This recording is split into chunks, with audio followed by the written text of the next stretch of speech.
Tries to keep it on the edge of play, but he gives it to Radabi, Yankuo, Shenglong to Ming Hao, and a great through ball for Shenglong, but not a good enough cross.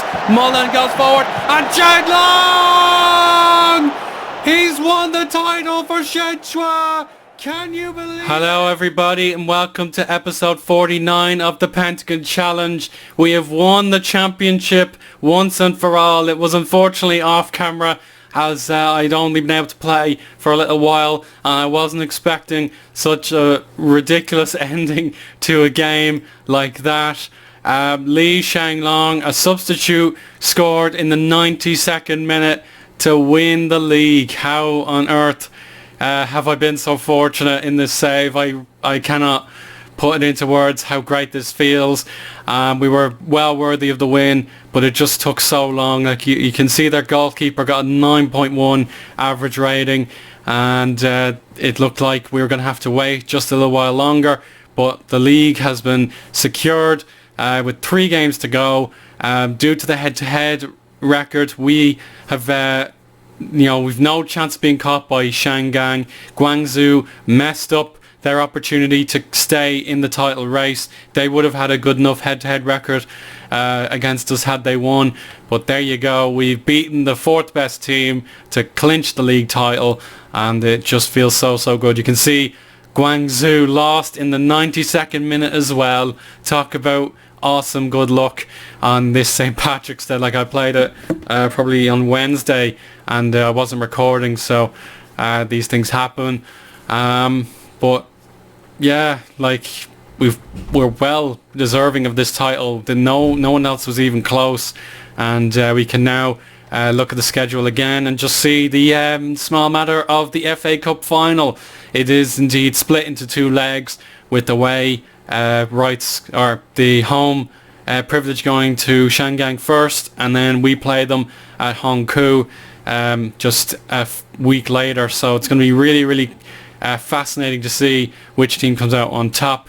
But if we look earlier in the season, we beat them 2-0 at home and 2-0 away. So if we play as well as we did in those games, then it looks like the double dream is a possibility. Now, I'll have to research if anybody has done the double here in China, but either way, the club itself are the champions of the country for the first time since 2003. That's a very long time ago, nearly 2 decades separating them from that. And the last time they even came second was 2008, and then 2018 was the last time they finished in the top 3. So what a remarkable story this is proving to be.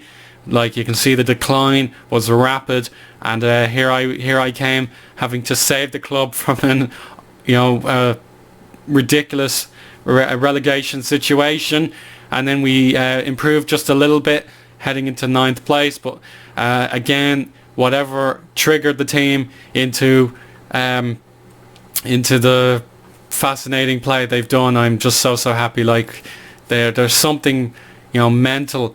There must be something in the mentality that brings players that have been constantly losing into an unbeatable dominant force, and all these players deserve massive credit. Like, it's a shame I couldn't play them all regularly, but I so expect that Shenglong would win us the title. Like, he's been really good, and I can't wait to see how he continues to progress. Like, he'll be getting old very soon, but I won't really mind that too much. But what else do we need to talk about? I don't think we get the prize money yet. Either way, if it wasn't, let me see. So the budgets are well up. That's amazing. Let me see. No, I don't think we get any prize money yet, but we're in the Champions League. That's the key to making this save a success. We are now going to be playing some Champions League football. Let me see how it's going right now. So we've got Qadsiya against Al Ahly, so Kuwait versus Saudi Arabia, and then Suwon play Sydney, and indeed the former champions are Seoul. So they'll be very disappointed not to be able to defend the title. They were knocked out by Melbourne Victory, and that's rather disappointing for them anyway. And then in the year before, or the quarterfinals, sorry, it's pretty much domination between Australia, Saudi Arabia and Korea. So they're the kind of nations we're going to have to come up against next year. Like you can see, Guangzhou only got as far as the second round, which is the first knockout round. But I'm fairly sure we can do just as good a job as Guangzhou in our debut season. We obviously probably get the immediate entry into the tournament. There's no doubt about that. Let me just double check the history of the league. Like I don't know if anyone's done the double before, so let's just see if any of those names come up again, like Shenglong, Shanghai, Guangzhou, Shandong, Beijing, etc., etc. So let's see if any of them have won the FA Cup before in the same year. So Guangzhou 2017, Shandong 2018. So Shandong would have done the double, definitely. There you go, you can see they've done a double before. But it seems like a very, very unusual accomplishment, so it's something I'd love to do.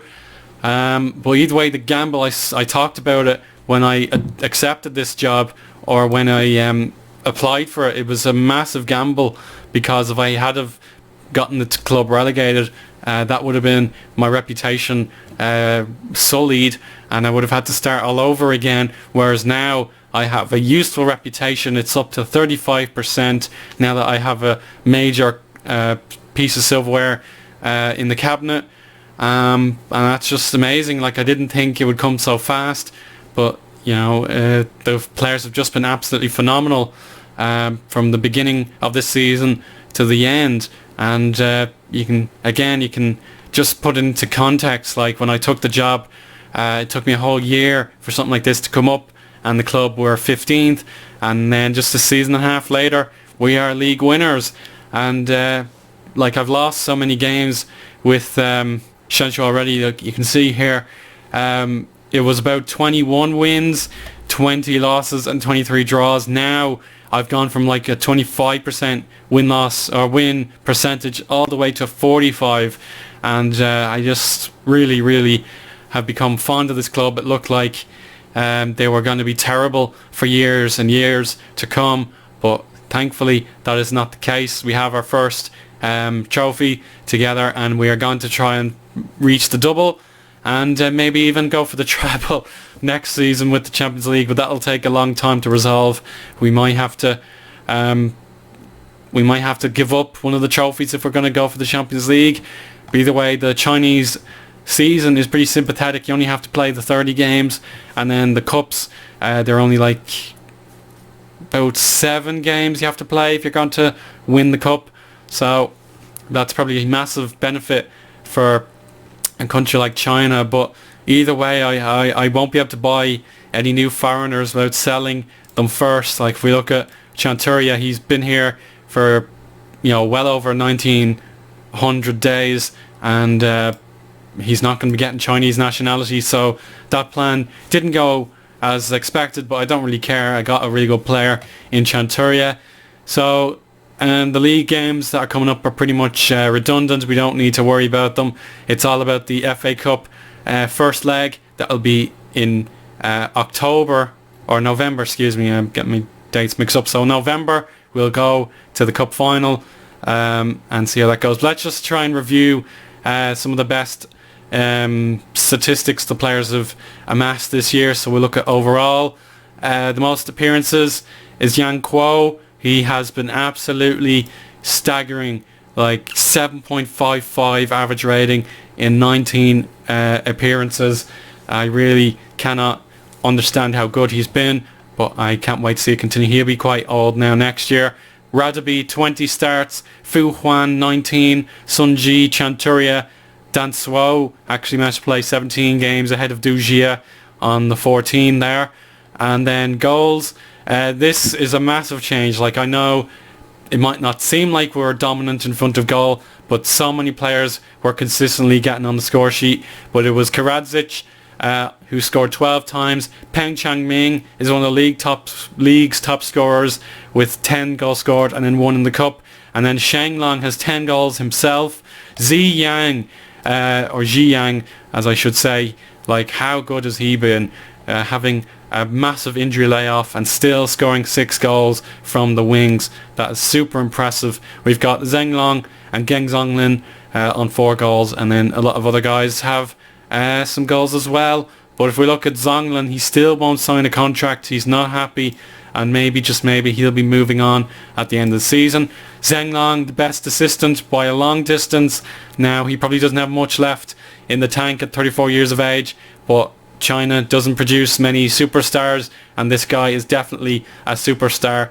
If I had played him more often, he could have been even better, but I just think he can do a solid job as a backup for next season. Wang Zihao has 6 assists, which is really impressive, since I didn't play him in the striker role too much and he was all over the midfield. With my tactics, Ming Hao and Moreno and Zonglin all have a great amount of assists as well. Man of the Match awards. This is interesting. Look at all these Man of the Match awards.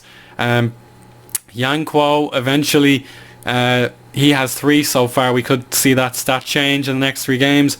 He has an undisputed lead of 3, and then from Shenglong down we have 2 awards and 1 award. So that's really impressive. Everybody contributed to the success. Ziyang, I won't really count him as the best player, but 7.63 average rating, absolutely stunning. Yang Kuo 7.55, Ming Hao 7.49, Karadzic 7.44. Tao Xian, really impressive. He's only 21 and he has a bright future ahead of him. And then if we scroll down, probably the worst player probably who's played a lot of games, Zhu Yun, didn't do too well. We'll ignore that. Sun Yonggang, not great, but he didn't get to play very often. Tang Long, not great. And then the goalkeepers, let me see, like Du Jia, let's just take a look at him, for example. He kept 8 clean sheets and conceded 6 goals in 13 appearances, but he'll be back to full fitness soon. And then Liu Dansuo down here got 6.97 in 17 games. He had conceded 19 goals and had 4 clean sheets, which is actually what I would have expected at the start of the year. Would have expected a lot of goals going past us, but you know, he'll be better next season, I'm sure. But I might have to consider dropping him into the reserves, or maybe not the reserves, I mean the backup goalkeeper role. But either way, we'll talk more when the FA Cup finals come around. The first leg will be away, as I mentioned, but if we can keep up this amazing form, then pretty much the Stars will be well and truly backing Shenchua. We will be the ultimate glory hunter team now, if we can win so many games in a row. So the last time we lost was in July. That's amazing. And if we can go all the way unbeaten, then we will have a double to celebrate, and the Champions League will be very much on the horizon. So I hope you enjoyed this episode. Sorry I didn't get to capture the league winning moment live, but I'm sure you'll forgive me, and we'll see you for the FA Cup final. Bye now.